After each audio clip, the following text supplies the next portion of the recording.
Ассалаумағалейкум құрметті көрермен, бұл Акваливия интернет-магазині. Бүгін бізде обзорда комплект капсульных фильтров. Бұл комплект көбінде закрытый турецкий системаларда қолданылады.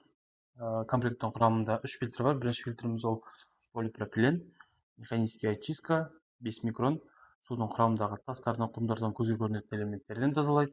Екінші фильтріміз гранированный уголь және үшінші фильтріміз прессованный уголь. Бұл біздің көмірлеріміз судың құрамындағы хлордың дәмі жағымсыз иістер мен дәмдерден алады. Орналасу ережесі сандар көрсетілген. Бірінші, екінші және үшінші. Бірінші фильтріміз полипропилен, екінші фильтріміз гранированный уголь, үшінші фильтріміз прессованный активированный уголь.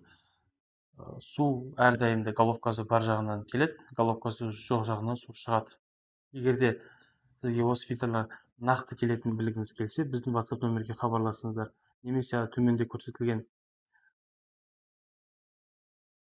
ссылка бойынша заказ берсеңіздер болады. Каналға тіркеліп лайк басып қойыңыздар.